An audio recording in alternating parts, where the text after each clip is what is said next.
The Great Hall of the Galactic Council sparkled under the light of 3 artificial suns. 200 delegates from 15 different species sat in rising circles, their voices mixing into a worried murmur. At the center of the hall, a hologram showed burning planets and fleeing ships. Ambassador Tom Miller, Earth's representative, sat quietly in the lowest tier, the place reserved for junior members of the council. Unlike the tall, proud warriors around him, he hunched over his data pad, taking notes. Several of the other species glanced at him with barely hidden disgust. Humans were known throughout the galaxy as careful planners, risk calculators, and worst of all, cowards. The council leader, a towering figure with golden scales named High Commander Rex, stood up. His species, the Battleborn, had conquered 1,000 worlds before joining the council. "The Ravagers have attacked another civilian world," he announced, his deep voice echoing through the chamber. "The mining colony of New Hope has fallen. 10,000 dead, 20,000 taken." Gasps filled the room. The Ravagers were the stuff of nightmares, huge, spider-like creatures that ate their victims alive. They had appeared from the unknown regions of space 6 months ago, and since then they had destroyed every force sent against them. "Who will stand against them?" Rex asked, looking around the room. "Who will show their warrior spirit?" The mighty Battleborn warriors looked down at their feet. The proud war wings, with their undefeated space fleets, suddenly found their ceiling very interesting. Even the battle monks, who believed that death in combat was the highest honor, remained silent. Tom Miller understood their fear. He had seen the reports. The Ravagers didn't just kill. They tortured, they experimented, they took pleasure in pain. Every species that had faced them in honorable combat had been slaughtered. "Perhaps," said War Wing Commander Sky, "we should consider a strategic withdrawal. Let them take the outer worlds. Protect our core systems." Miller felt his stomach turn. The outer worlds were where the forest people lived. The farmers, the miners, the families who couldn't afford homes in the rich inner systems. "The Ravagers will not stop," said another delegate. "But what choice do we have? They cannot be beaten in direct combat. They feel no fear. They never retreat. They fight until the last." Miller looked at his data pad again. On it were pictures from New Hope. A child's doll covered in blood. A school turned into a slaughterhouse. A hospital burned to the ground. He thought about Earth's history, about how humans had always been called cowards by these warrior races. Humans used shields while others fought with bare chests. Humans wore armor while others showed their bravery by exposing themselves to enemy fire. Humans studied their enemies and made plans while others rushed into glorious battle. And yet, Earth had survived, had grown, had protected its people. Miller stood up. His movement was so unexpected that the entire hall fell silent. "Earth will fight," he said simply. Laughter erupted from the upper tiers. A Battleborn warrior actually fell out of his seat, clutching his sides. "You," Commander Sky wiped tears from his eyes. "The race that runs from fair fights. The people who hide behind walls. The cowards who strike from shadows." Miller nodded. "Yes, we will fight. Not for glory, not for honor, but because someone must protect those who cannot protect themselves." "And how will you fight them, human?" Rex asked, genuine curiosity in his voice. "Will you challenge them to honorable combat?" "No," Miller said. "We will fight them like humans. We will study them, learn their weaknesses, strike where they least expect it. We will use every trick, every strategy, every cowardly tactic we know. Because in war, the only thing that matters is protecting the innocent." The hall fell silent again, but this time, the silence was different. It was thoughtful. Rex nodded slowly. "Very well. Earth may try. But know this, if you fail, the Ravagers will turn their full attention to your world." Miller stood straight, his voice firm. Better to die trying to protect others than to live with the shame of standing by while innocents suffer. And for the first time in the history of the Galactic Council, the warrior races looked at a human with something close to respect. 3 days after the council meeting, the great warships of Earth arrived at the council's central station. The alien warriors gathered at the viewing ports, eager to see humanity's mighty fleet. What they saw made them laugh again. The Earth ships were ugly. Where other species' warships had proud, sharp angles and gleaming weapons, the human vessels looked like gray boxes. They had no special decorations, no war paint, and most surprisingly, no visible weapons. "These are your warships?" Commander Sky asked Tom Miller, who stood watching his fleet arrive. "They look like cargo containers." Miller smiled. "Sometimes the best weapon is the one your enemy doesn't see." Inside the lead ship, named Sanctuary, Captain Mary Woods sat in her command chair, reviewing battle plans. Unlike the warrior race's ships, which had their captains standing proudly on raised platforms, she sat surrounded by screens showing data, calculations, and sensor readings. "Status report," she called out. "All ships reporting ready, Captain," her first officer, Jack Turner, replied. "The evacuation pods are loaded. Stealth systems are operational. The new anti-Ravager weapons are in place." The aliens had insisted on sending observers to watch how humans fought. A battle-born warrior named Rex Jr., son of the council leader, stood on the bridge, looking confused. "Where are your gunners?" he asked. "Where are your battle stations? How will you fight the enemy?" Mary turned to him. "Would you like to hear a story from Earth's history?" The alien warrior nodded, curious despite himself. "Long ago, there were 2 armies," Mary began, as her crew continued their preparations. "One was huge and powerful, with the best warriors in the world. The other was small and considered weak. The big army expected a grand battle. Instead, the small army studied the weather, the terrain, and their enemy's pride. They waited for a storm, then used the rain and mud to trap their stronger enemy. They won without fighting a single honorable battle."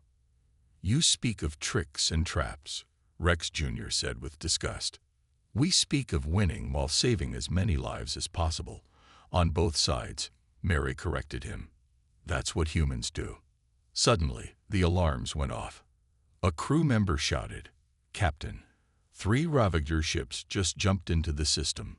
The alien observers rushed to the windows, expecting to see the human ships flee. Instead, they watched in confusion as the ugly gray ships seemed to simply disappear. "Stealth systems engaged," Jack reported. "All ships dark." "Begin Operation Firefly," Mary ordered. The bridge dimmed to almost total darkness. Only the soft blue glow of screens lit the faces of the crew. On the main display, 3 massive Ravager ships moved through space like giant spiders, their black hulls covered in spikes and weapons. "They're heading for the mining colony," an officer reported. "Just as we predicted," Mary said calmly. "They always attack the weakest target first." Deployment teams status. Teams 1 through 5 in position.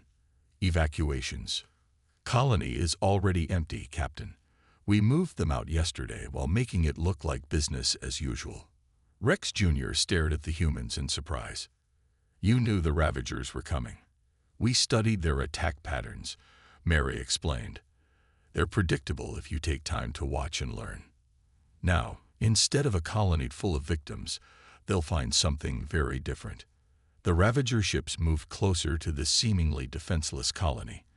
But as they entered orbit, hundreds of small objects detached from the hidden human fleet. "Deploy the nets," Mary ordered. Suddenly, space itself seemed to come alive. Webs of energy appeared between the small objects, trapping the Ravager ships like flies in a spider's web. Their engines flared as they tried to break free, but the more they struggled, the tighter the nets became. "Now they know how their victims feel," Jack said quietly. The human ships reappeared, surrounding the trapped Ravagers. But instead of opening fire, they began broadcasting a message in the Ravager language. "What are you saying to them?" Rex Jr. asked. "We're offering them a chance to surrender," Mary said, "because that's what humans do. We plan, we prepare, we trap, we give a chance for peace, and only then, if we must, we fight." The Ravager ships went still. For the first time in known history, the terrible raiders faced an enemy they couldn't outfight, because this enemy refused to fight by their rules.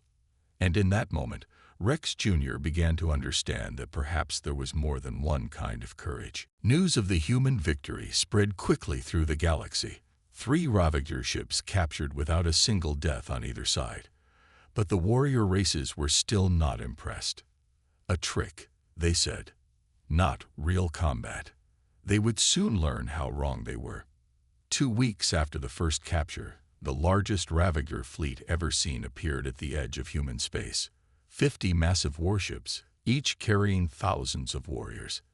They had come to punish the humans for daring to resist. On board the human command ship Guardian, Captain Mary Woods watched the enemy fleet approach. This time, there would be no avoiding battle, but humans would fight their way. "All stations report," she ordered. "Civilian evacuation complete," Jack reported. "Mining colony is empty. Defensive grid Alpha is in place. Ghost fleet is ready." The alien observers on her bridge had grown since the last battle. Now representatives from 5 different warrior races watched, curious to see how humans would face such overwhelming odds. "You cannot run from this fight," said General Thunder of the War Wings. "There are too many of them." Mary smiled. Who said anything about running? The Ravager fleet moved closer, their ships forming attack patterns. Their communication channels filled with horrible screams and battle cries, meant to terrify their enemies. "They're trying to scare us," Jack said.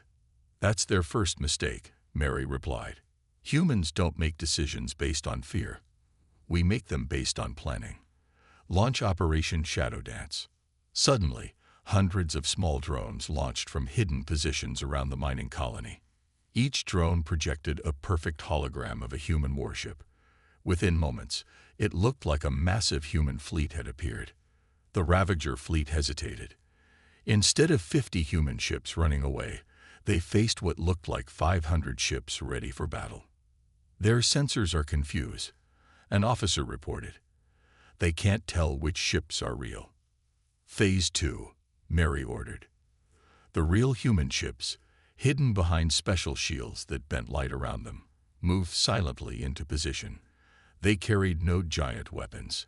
Instead, they were equipped with thousands of tiny robots, each smaller than a human hand. "Release the cleaners," Mary commanded. Millions of tiny robots swarmed out into space. The Ravagers, focused on the hologram fleet, didn't notice these small threats until it was too late. The robots attached themselves to the Ravager ships' hulls and began their work. "What are those little machines doing?" General Thunder asked, leaning forward with interest. "Something very simple," Mary explained. "They're eating the Ravager ship's outer armor, like termites eating wood. Not very heroic or brave by your standards, but very effective." The Ravager fleet suddenly erupted in chaos. Their mighty weapons couldn't target something so small. Their shields were useless against enemies that were already attached to their ships. As their armor began to fail, they started firing wildly at the hologram fleet, their shots passing harmlessly through the fake images. "Now," Mary said, "we offer them a choice." The human ships decloaked, revealing their true positions behind and above the Ravager fleet. But instead of opening fire, they transmitted a message. "Your armor is failing. Your weapons cannot target us. You have 2 choices: surrender and live, or continue this fight and die. We will wait 5 minutes for your answer." The alien observers watched in amazement as ship after ship in the mighty Ravager fleet powered down their weapons, not because they were defeated in glorious combat, but because they had been outsmarted by the cowardly humans. "I don't understand," General Thunder said. "You had them trapped. Why offer surrender? Why not destroy them?" "Because," Mary explained, "the true measure of civilization isn't how well you fight, but how well you show mercy. Humans learned this through thousands of years of warfare. Every life we save today is one that might choose peace tomorrow. As the last Ravager ship surrendered, a message came in from Earth Command. More Ravager fleets had been spotted moving toward human space. But now, several of the warrior races were requesting to learn human tactics. Perhaps, General Thunder said thoughtfully, there is wisdom in what humans call cowardice. Mary looked at the Ravager ships, now peaceful, and the warrior races, now willing to learn.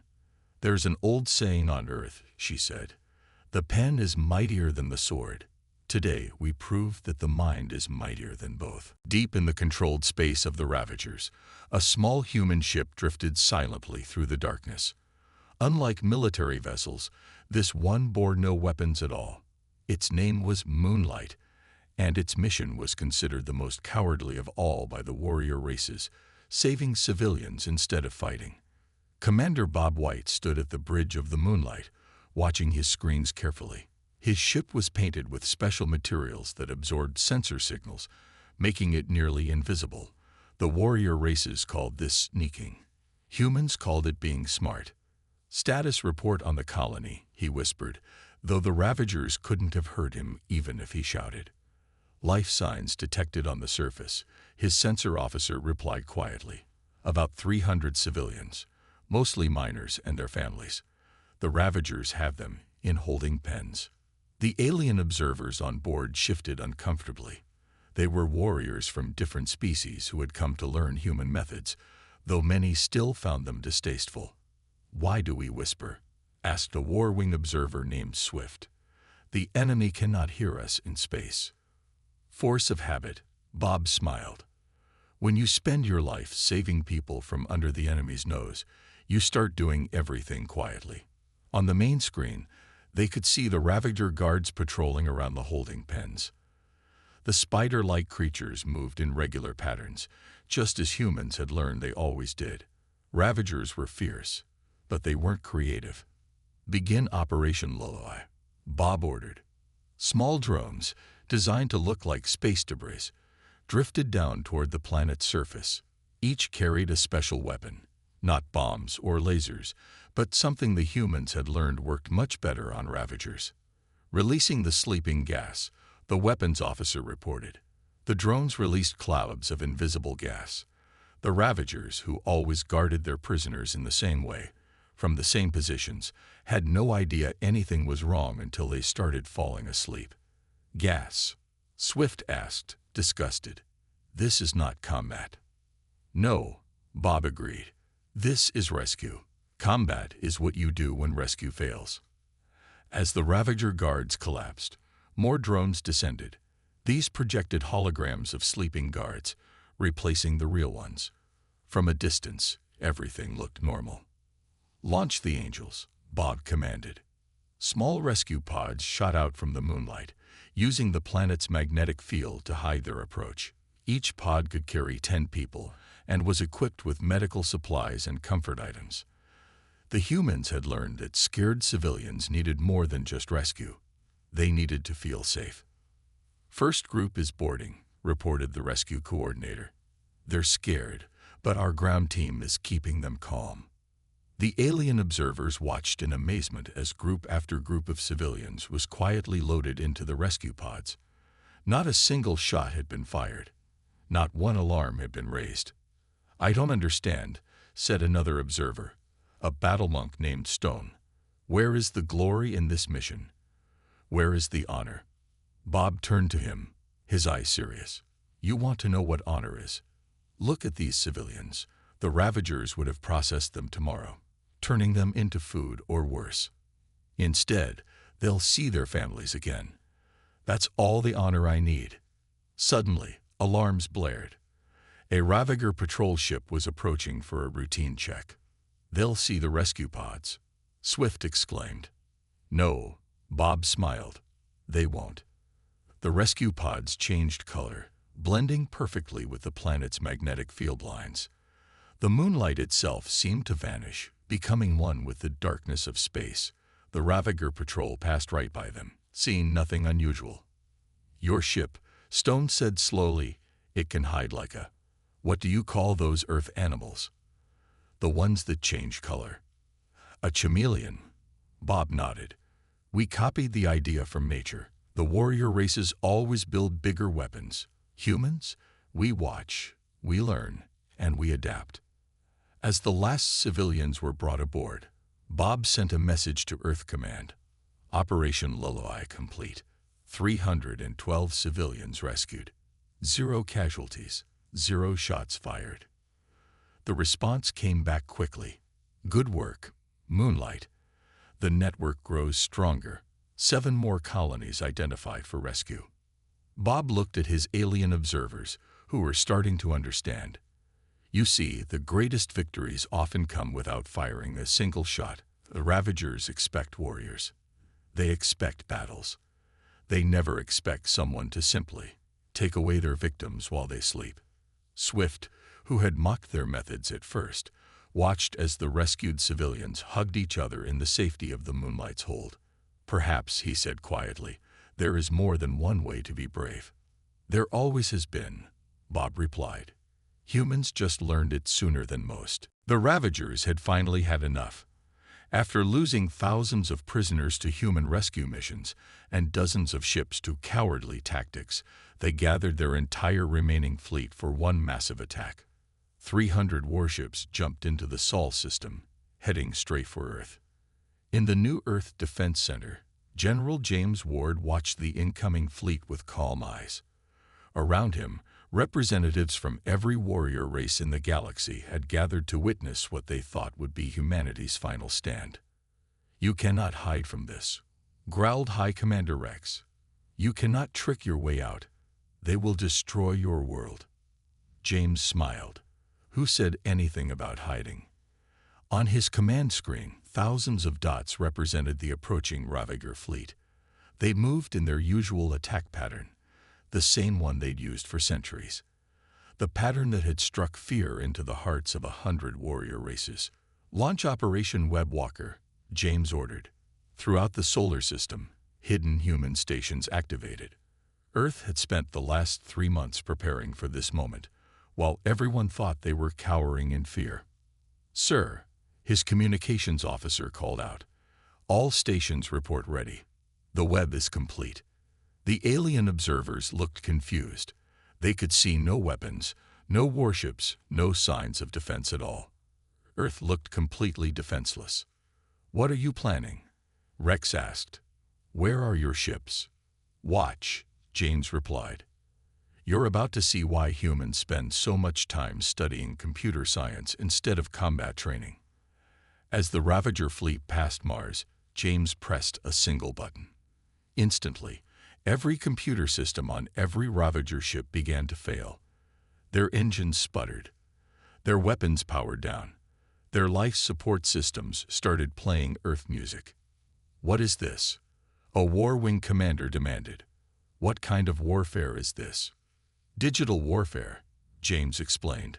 "While everyone thought we were being cowards, hiding behind Mars, we were actually infecting every Ravager ship we encountered with sleeping computer viruses. They spread from ship to ship through their own communication networks.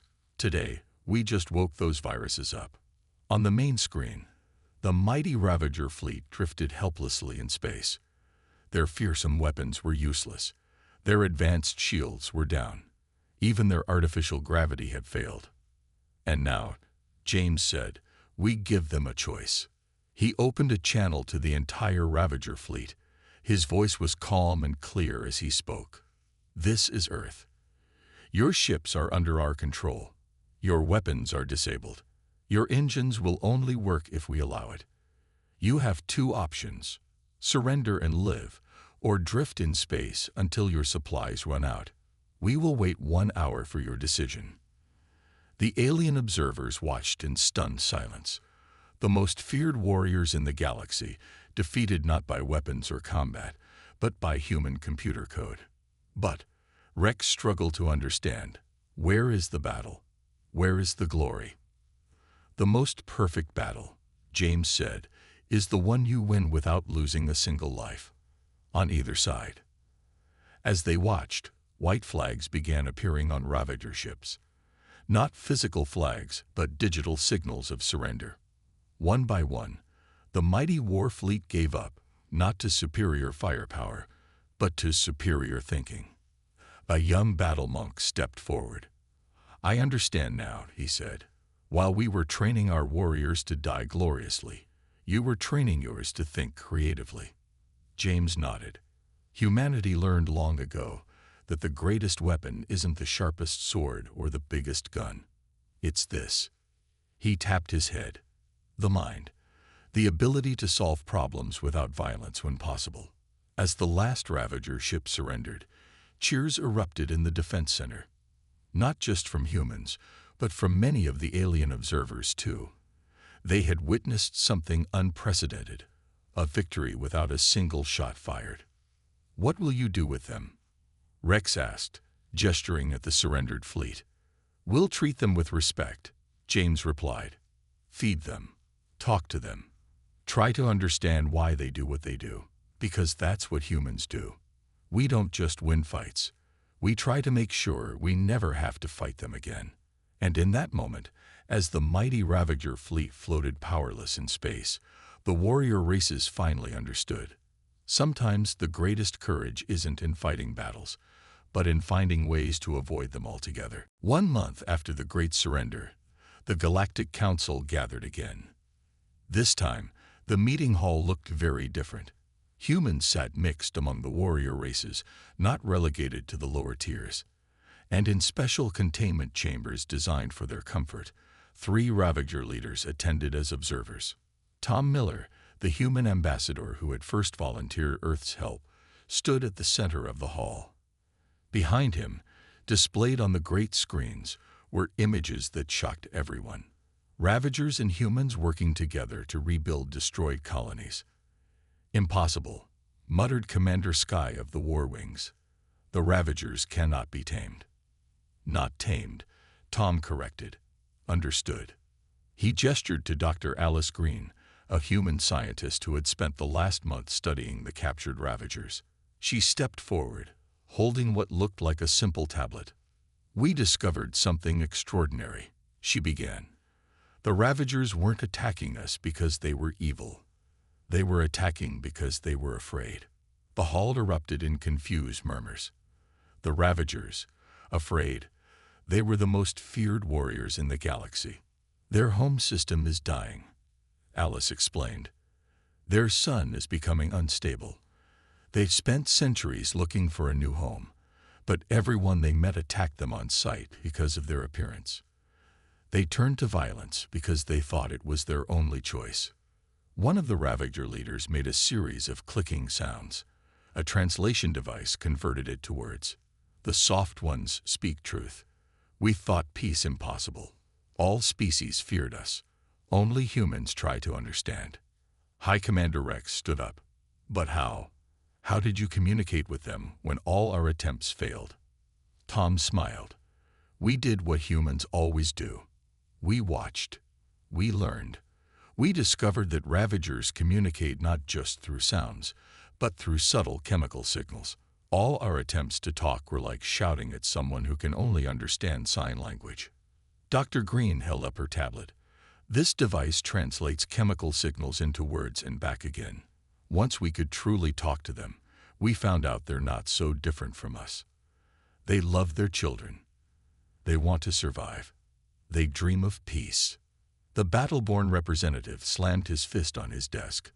"This is madness. They kill thousands." "Yes," Tom agreed, "and we could have killed thousands of them in return. Instead, we chose to understand. And now, look." The screens showed new images. Ravager engineers helping to improve space station defenses with their unique knowledge. Warrior race soldiers learning human tactics. Human scientists working with Ravager biologists to find them a new homeworld.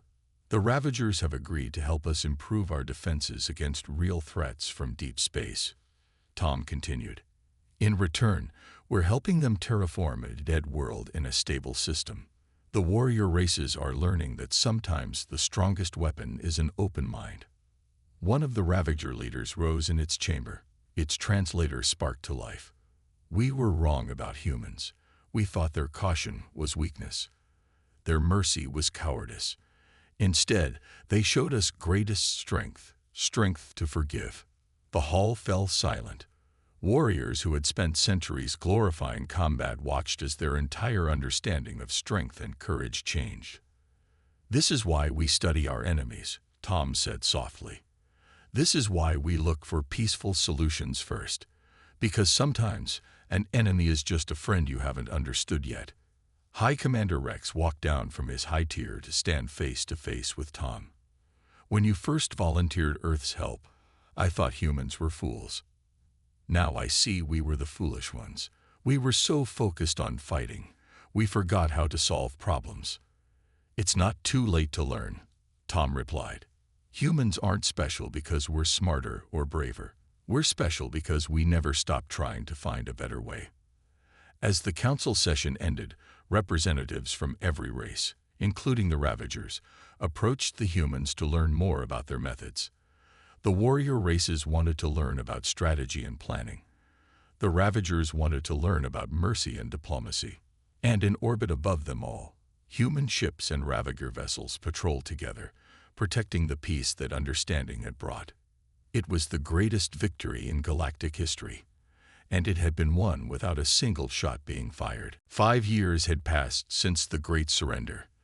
The Galactic Council chamber was packed for a historic occasion, the official joining of the Ravagers into the Council, with humanity standing as their sponsors.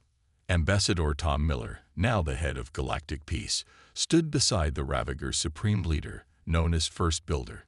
Together, they watched as humans and Ravagers demonstrated their new joint defense system to the Council.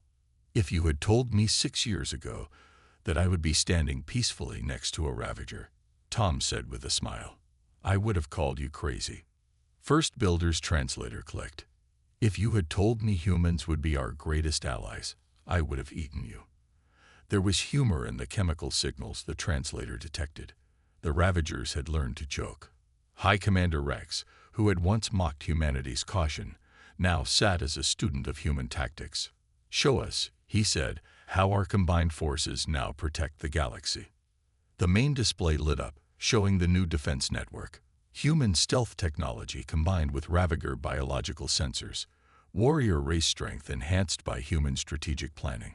Ships that could both fight and heal, defend and understand. Captain Mary Woods, now Fleet Commander, stepped forward. "We call it the Guardian Web," she explained. "It uses everything we've learned from each other. Human caution, Ravager strength, warrior race courage, all working together." The display showed a test. A ship of unknown design approached the outer systems. In the old days, the warrior races would have attacked immediately. The Ravagers would have seen it as prey. Instead, the Guardian Web activated. First, human stealth ships scanned it without being detected. Ravager sensors analyzed its biological signatures. Warrior race vessels stood ready, but didn't attack. Communications were attempted in 1,000 different ways. Chemical signals, radio waves, light pulses, even mathematical sequences. "This is what humanity taught us," First Builder said to the Council. "To be strong enough to wait. To be brave enough to try peace first." The demonstration continued. The unknown ship turned out to be a new species, looking for trade. In the old days, there would have been fear, possibly violence. Now there was only careful, cautious welcome. Commander Sky of the War Wings stood up. "I remember when we called humans cowards," he said. "Now I understand that it takes more courage to hold back than to attack, more strength to think than to fight." The Council chamber screens shifted to show images from across the galaxy. Ravager scientists working with human doctors to cure diseases. Warrior race soldiers learning Earth's history of warfare and peace. Human teachers showing young aliens that bravery comes in many forms. "But the greatest change," Tom said, addressing the Council, "is not in our technology or our defenses. It's in how we see each other." He gestured to the gathered representatives. Humans sat next to Ravagers. Warriors learned from scientists. Former enemies worked together to explore the stars. We humans were called cowards because we were careful, Tom continued. Because we planned. Because we tried to understand before we acted. Today, those same traits have built something none of us could have built alone. True peace. First Builder raised all four of its front limbs, a Ravager gesture of ultimate respect. Humans taught us that the strongest web is not built with fear, but with understanding.